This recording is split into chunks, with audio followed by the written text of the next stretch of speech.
بسم اللہ الرحمن الرحیم۔ شروع اللہ کے نام سے جو بڑا مہربان نہایت رحم والا ہے۔ الم تر الی الذین قیل لهم کفوا ایدیکم واقیموا الصلاة وآتوا الزکاة۔ الم تر الی الذین، کیا تو نے نہیں دیکھا ہے ان لوگوں کو، قیل لهم، جن سے کہا گیا کفوا ایدیکم، روکے رکھو اپنے ہاتھوں کو، وَأَقِیمُوا الصَّلَاةَ، اور نماز قائم کرو، وَآتُوا الزَّکَاةَ، اور زکوٰۃ دیتے رہو۔ فَلَمَّا كُتِبَ عَلَيْهِمُ الْقِتَالُ، پھر جب ان پر قتال فرض ہوا، اِذَا فَرِیقٌ مِّنْهُمْ يَخْشَوْنَ النَّاسَ كَخَشْیَةِ اللَّهِ أَوْ أَشَدَّ خَشْیَةً، تو اس وقت ان میں سے ایک فریق لوگوں سے اس طرح ڈرنے لگا جیسا کہ اللہ سے ڈرتے ہیں، او اشد خشیہ، بلکہ اس سے بھی زیادہ،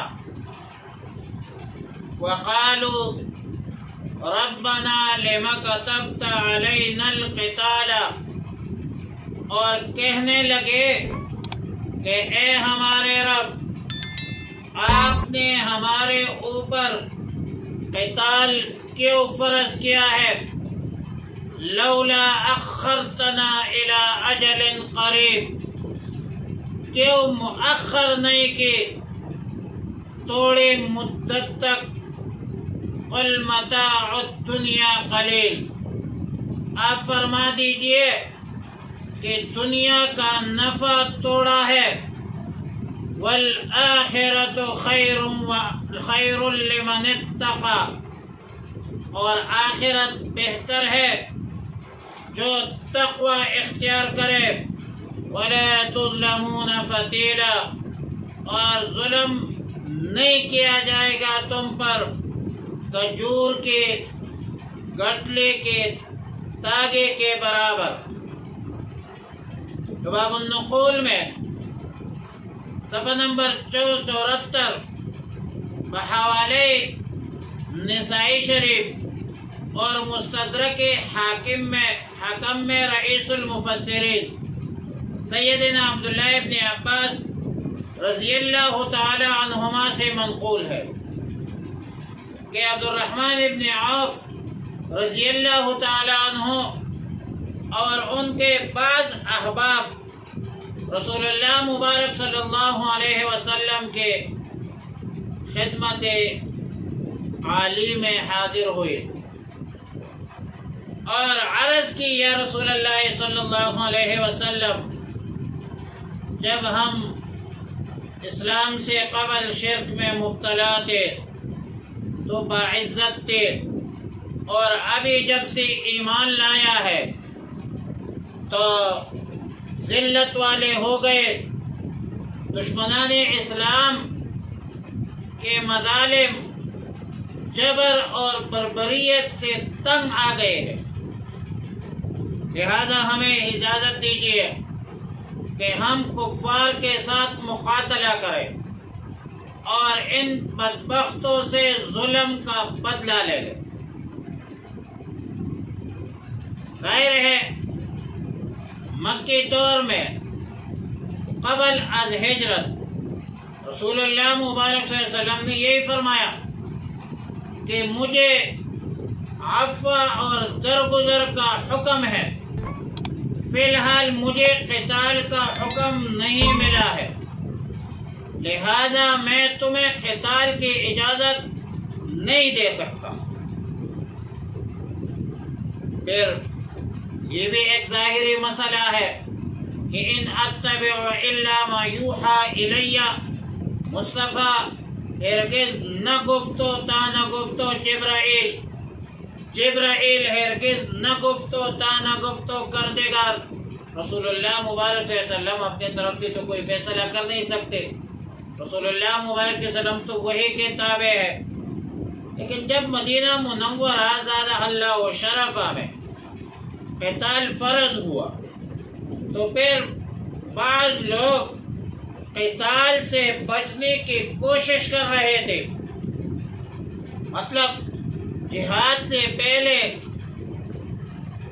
جہاد کی فرضیت سے پہلے جہاد کا شوق و ذوق تھا، لیکن جب جہاد فرض ہوا تو ایسے ڈرنے لگے جیسا کہ اللہ سے ڈرتے ہیں، اور پھر یوں کہتے تھے کہ تھوڑی سی مہلت مزید مل جاتی، لولا اخرتنا الی اجل قریب، تو بہت اچھا ہوگا۔ یہاں پر آیات مذکورہ کے حوالے سے ایک انتہائی اہمیت کے حامل سوال ہے، اور وہ سوال یہ ہے کہ جہاد پر اعتراض کرنا، بلکہ جہاد کی فرضیت پر اعتراض کرنا، یہ تو اللہ پر اعتراض ہے، اور یہ اعتراض تو عام مسلمان کی بھی شان نہیں ہے، عام مومنین بھی ایسی نہیں کہہ سکتے کہ جائے کہ صحابہ کرام جیسے نفوس قدسیہ رضی اللہ تعالی عنہم، جن کو اللہ نے رضی اللہ عنہ کی سرٹیفکیٹ دی ہے، رضی اللہ عنہم ورضوا عنہ کی سرٹیفکیٹ دی ہے، صحابہ سے اللہ راضی ہے اور صحابہ اللہ سے راضی ہے، ایسے الفاظ ان سے کیسے نکل گئی ان کی زبانوں سے؟ امام بغوی رحمہ اللہ الباری نے معالم التنزیل جلد 1 صفحہ نمبر 453 میں جواب دیا کہ یہ الفاظ منافقین کی ہے، بلکہ بعض مفسرین نے یہ لکھا ہے کہ یہ اعتراض منافقین ہی کی طرف سے ہوا تھا، اور یہ بھی ہو سکتا ہے کہ جن مسلمانوں نے یہ بات کہی پہلے مومن تھے، لیکن جب جہاد فرض ہوا تو بزدلی کی وجہ سے پھر اس نے اس طرح کے سوالات کی۔ بہرحال جو بھی ہے، اعتراض ہو یا صورت اعتراض ہو، باعث بزدلی ضرور ہے، اور جب بزدلی ایک بندے میں آ جائے پھر اس پر دنیا کی محبت غالب ہوتی ہے، دنیا داری غالب ہو جاتی ہے، اور آخرت کے بارے میں پھر کوئی فکر نہیں کرتا، ان کو پھر تو دنیا چاہیے، دنیا داری چاہیے اور مالداری چاہیے۔ پھر فرمایا وَأَقِيمُوا الصَّلَاةَ وَآتُوا الزَّكَاةَ، نماز کا حکم، زکوٰۃ کا حکم، لیکن یہ جو نماز کا حکم ہے یہ دراصل اصلاح نفس کا سبب ہے، اور اس کے بعد جہاد کا حکم دیا جو اصلاح ملک کا سبب ہے، یعنی عبادات سے اصلاح نفس ہوتی ہے اور جہاد سے اصلاح ملک ہوتی ہے، اور جہاد جس سے ظالم جابر کا استیصال ہوتا ہے، بےخونی ہوتی ہے، اور ظلم کے خاتمے کے لیے جہاد ہوتا ہے، اور مملکت میں، ملک میں قیام امن کے لیے، امن و امان برقرار رکھنے کے لیے جہاد کیا جاتا ہے۔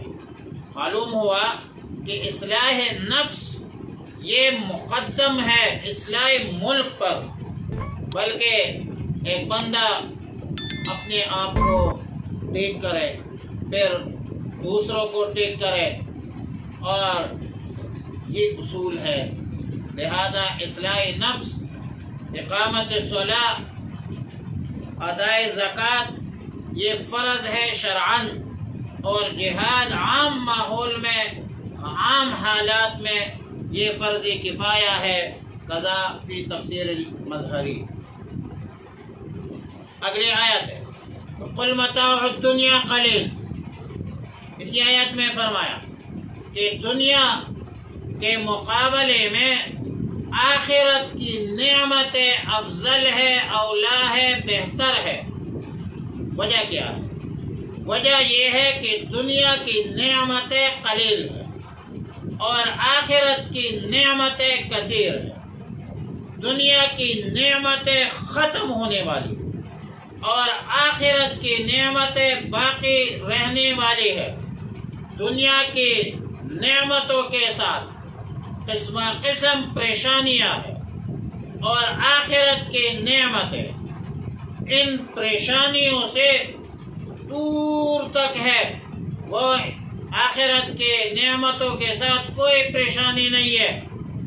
دنیا کی نعمتیں اور ان نعمتوں کے حصول یہ یقینی نہیں ہے، اور آخرت کی نعمتوں کی حصول جو ہے وہ یقینی ہے۔ قضا فی تفسیر الکبیر، شاعر کہتا ہے ولا خیر فی الدنیا لمن تکن لہ من اللہ فی دار المقام نصیب فإن تعجب الدنیا رجالا فإنها متاع قلیل والزوال قریب۔ دنیا جو ہے متاع قلیل ہے اور اس کا زوال بھی بہت جلد ہے، اتنا دور نہیں ہے۔ اور آخرت کی زندگی تو نہ ختم ہونے والی زندگی، اور پھر موت نے آنا ہے۔ آپ جتنے مالدار ہو، جتنے بڑے حکمران ہو، جتنے بڑے جاگیردار ہو، جتنے بڑے سرمایہ دار ہو، ایک دن موت آئی۔ کیا فرمایا؟ اینما تکونوا یدرککم الموت ولو کنتم فی بروج مشیدہ۔ فرمایا تم جہاں بھی ہو تم کو موت پکڑے گی، وَلَوْ كُنْتُمْ فِي بُرُوجٍ مُشَيَّدَةٍ، اگرچہ تم مضبوط قلعوں کے اندر ہو، وَإِن تُصِبْهُمْ حَسَنَةٌ، اگر ان کو پہنچے کوئی بلائی، يَقُولُ هَذِهِ مِنْ عِنْدِ اللَّهِ، تو کہتے ہیں کہ یہ اللہ کی طرف سے ہے۔ وَإِن تُصِبْهُمْ سَيِّئَةٌ، اگر ان کو پہنچے کوئی برائی، یقول هذه من عندک، تو کہتے ہیں کہ یہ تیری وجہ سے ہے۔ فرمایا قل کل من عند اللہ، آپ فرما دیجئے کہ یہ سب اللہ کی طرف سے ہے۔ فما لهؤلاء القوم لا يكادون يفقهون حدیثا، پھر ان لوگوں کو کیا ہوا کہ بات سمجھنے کے قریب بھی نہیں جاتے۔ ما اصابک من حسنۃ فمن اللہ، جو کچھ تم کو پہنچے کوئی بلائی تو وہ اللہ کی طرف سے ہے۔ وما اصابک من سیئۃ فمن نفسک، اور تجھ کو جو برائی پہنچے پس وہ تیرے نفس کی طرف سے ہے۔ وارسلناک للناس رسولا، اور ہم نے آپ کو وارسلناک، اور ہم نے آپ کو بھیجا ہے، للناس لوگوں کے لیے، رسولا پیغام پہنچانے والا، وکفا باللہ شہیدا، اور کافی ہے اللہ تعالیٰ سامنے دیکھنے والا۔ عالم التنزیل جلد 1 صفحہ نمبر 453 میں لکھا ہے کہ آیات مذکورہ اینما تکونوا یدرککم الموت تب نازل ہوئی جب غزوہ احد میں مسلمان شہید ہوئے تو منافقین نے کہا تھا لو کانوا عندنا ما ماتوا وما قتلوا، اگر یہ ہمارے پاس ہوتے تو نہ مرتے اور نہ مارے جاتے۔ تو اللہ تعالیٰ نے ان منافقین کے اس قول کی تردید کی اور ارشاد فرمایا کہ تم جہاں بھی ہو موت تم کو پکڑ لے گی، بے شک تم مضبوط قلعوں میں ہو، لیکن موت سے کوئی فرار نہیں ہے، کوئی نہیں بھاگ سکتا۔ ہر ذی روح چیز نے موت کا ذائقہ چکھنا ہے، کل نفس ذائقۃ الموت، ہر ذی روح چیز نے موت کا ذائقہ چکھنا ہے۔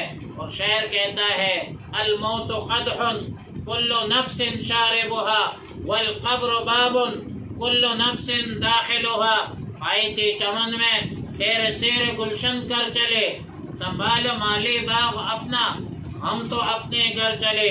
امام قرطبی فرماتے ہیں کہ آیات مذکورہ سے یہ بھی ثابت ہوا کہ رہنے سہنے اور مال و اسباب کی حفاظت کے لیے مضبوط اور عمدہ گھر تعمیر کرنا نہ خلاف شرع ہے اور نہ خلاف توکل ہے۔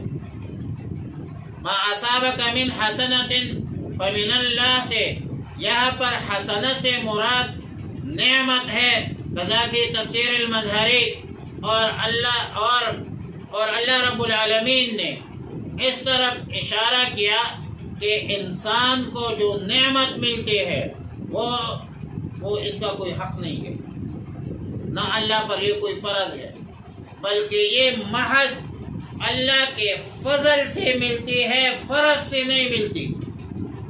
جب رسول اللہ مبارک صلی اللہ علیہ وسلم مدینہ منورہ تشریف لے گئے تو لوگ کہنے لگے کہ جب سے آپ کی آمد ہوئی ہے ہمارے پل کم ہوتے جا رہے ہیں اور کھیتوں کی پیداوار کم ہوتی جا رہی ہے، مطلب پیداوار کی کمی یا مہنگائی کی نسبت وہ رسول اللہ مبارک صلی اللہ علیہ وسلم کی آمد سے کرتے تھے، اچھی حالت کی نسبت اللہ کی طرف کرتے تھے اور بری حالت کی نسبت رسول اللہ مبارک صلی اللہ علیہ وسلم کی طرف کرتے تھے۔ تو اللہ تعالیٰ نے اس سوچ اس فکر کی مکمل نفی کر دی، تردید کر دی، قل کل من عند اللہ، آپ فرما دیجئے کہ یہ سب کچھ اللہ کی طرف سے ہے۔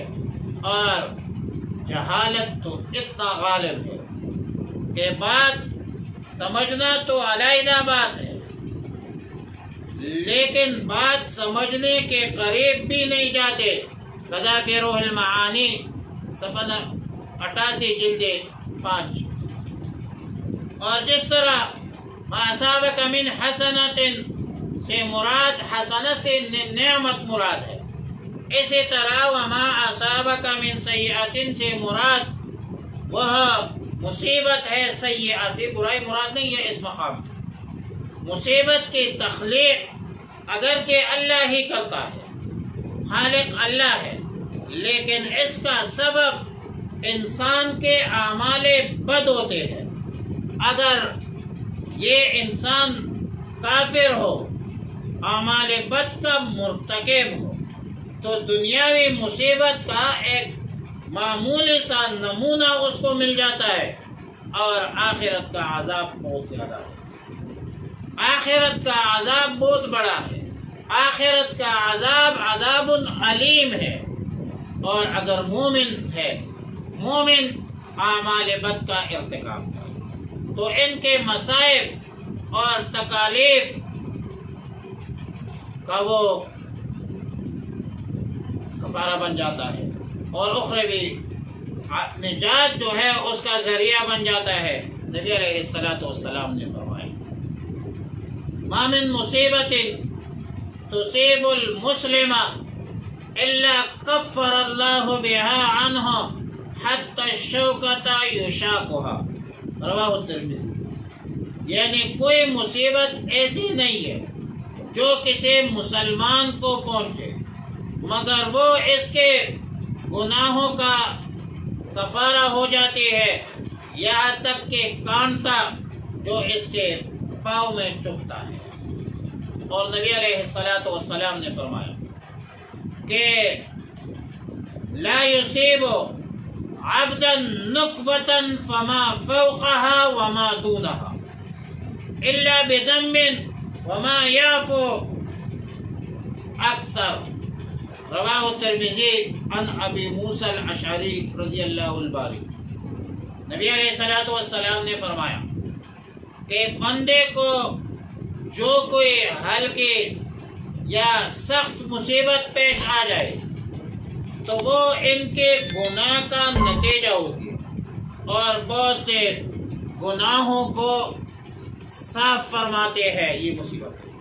بہرحال انسان کو جو کوئی نعمت یا مصیبت پہنچ جائے تو یہ ایک انسان کے اپنے اچھے یا برے اعمال کا نتیجہ ہوتا ہے، اور فرمایا اللہ تعالیٰ نے وما اصابکم من مصیبت فبما کسبت ایدیکم ویعفو عن کثیر۔ جو کچھ تم کو دکھ درد پہنچ رہا ہے بس وہ تمہارے اعمال کی وجہ سے ہے، اور اللہ تعالیٰ بہت سارے اعمال بد سے درگزر بھی فرماتے ہیں۔ لیکن ایک چیز ذہن میں رکھتے ہیں کہ صلحاء، انبیاء، اتقیاء، نیک لوگوں پر جو مصیبتیں آتی ہیں وہ بطور امتحان ہوتی ہے، اور وہ رفع درجات کے لیے ہوتی ہے۔ وَإِذِ ابْتَلَىٰ إِبْرَاهِيمَ رَبُّهُ بِكَلِمَاتٍ فَأَتَمَّهُنَّ قَالَ إِنِّي جَاعِلُكَ لِلنَّاسِ إِمَامًا۔ ابراہیم علیہ السلام پر امتحانات آ گئے، عالم انسانیت کا امام، رہنما، پیشوا بن گیا۔ تندی بعد مخالف سے نہ گھبرائے خواب، یہ تو چلتی ہے تجھے اونچا اڑانے کے لیے۔ فرمایا وَأَرْسَلْنَاكَ لِلنَّاسِ رَسُولًا۔ پھر میں فرمایا ارسلناک للناس رسولا سے یہ ثابت ہے کہ رسول اللہ مبارک صلی اللہ علیہ وسلم صرف عربوں کا رسول نہیں ہے بلکہ پورے عالم انسانیت کا رسول، موجودہ عالم انسانیت ہو یا آئندہ قیامت تک آنے والے انسانیت اور ان کی نسل ہو، سب انسانوں کا پیغمبر رسول اللہ ہے، اور سب انسانوں کا رہبر اور رہنما وہ رسول اللہ مبارک صلی اللہ علیہ وسلم رحمت للعالمین۔ وکفا باللہ شہیدہ میں تسلی ہے رسول اللہ مبارک صلی اللہ علیہ وسلم کو کہ اگر کوئی شخص آپ کی رسالت کا انکار کرے تو کسی کے انکار سے آپ کے منصب رسالت پر کوئی فرق نہیں آتا۔ وَإِنَّ بعض کا قول ہے کہ اللہ تعالیٰ اپنے بندوں پر گواہ ہے، سب کے اعمال، خیر کے اعمال سے بھی باخبر، شر کے اعمال سے بھی باخبر، اور سب کو ان کے اعمال کے مطابق بدلا دے گا۔ قضا فی روح المعانی من یطع الرسول فقد اطاع اللہ۔ جو شخص رسول اللہ مبارک صلی اللہ علیہ وسلم کی فرمان برداری کرے تو اس نے اللہ کی فرمان برداری کی۔ وَمَن تَوَلَّى فَمَا أَرْسَلْنَاكَ عَلَيْهِمْ حَفِيظًا، اور جس نے روگردانی کی تو ہم نے تجھ کو ان پر نگہبان نہیں بھیجا ہے۔ عالم التنزیل نے لکھا ہے کہ جب رسول اللہ مبارک صلی اللہ علیہ وسلم نے فرمایا کہ من اطاعنی فقد اطاع اللہ ومن احبنی فقد احب اللہ، جس نے میری اطاعت کی اس نے اللہ کی اطاعت کی، جس نے مجھ سے محبت کی تو اس نے اللہ سے محبت کی۔ تو منافقین نے کہا کہ یہ آدمی چاہتا ہے کہ ہم اسے رب بنا لیں، جیسے نصارہ نے حضرت عیسیٰ علیہ السلام کو رب بنایا تھا۔ تو اس پر آیات مذکورہ نازل ہوئی اور فرمایا کہ رسول اللہ مبارک صلی اللہ علیہ وسلم کی فرمان برداری اللہ رب العالمین کی فرمان برداری ہے، کیونکہ رسول اللہ صلی اللہ علیہ وسلم رحمت للعالمین جو حکم دیتے ہیں وہ رب العالمین کی طرف سے حکم ہوتی ہے۔ اور پھر دور حاضر میں یہ جو انکار حدیث کا فتنہ ہے آیت کریمہ میں اس کا جواب بھی ہے، جو کہتے ہیں کہ نعوذ باللہ قول رسول حجت نہیں ہے، حالانکہ قرآن کریم میں جگہ جگہ اتباع رسول کا حکم اور نبی علیہ السلام کو مقتدا بنایا گیا ہے قرآن کریم کی آیتوں میں۔ لقد کان لکم فی رسول اللہ اسوۃ حسنہ، رسول اللہ مبارک علیہ السلام تمہارے لیے ایک نمونہ، پھر اتباع کیسے نہیں کرے؟ اور پھر فرمایا کہ وَمَن تَوَلَّى فَمَا أَرْسَلْنَاكَ عَلَيْهِمْ حَفِيظًا، جو شخص اعراض کرے، روگردانی کرے تو آپ پریشان نہ ہو، آپ کے ذمہ تبلیغ ہے، آپ کے ذمہ رسالت ہے، اگر کوئی قبول کرے تو ٹھیک ہے، لست علیہم بمسیطر، دریا کے اپنے موجوں سے طغیانیوں سے کام، کشتی کسی کا پار ہو یا درمیانے میں۔ اور آخر میں فرمایا کہ مذکورہ معلم التنزیل نے لکھا ہے کہ یہ آیت جہاد فرض ہونے سے پہلے کی آیت ہے۔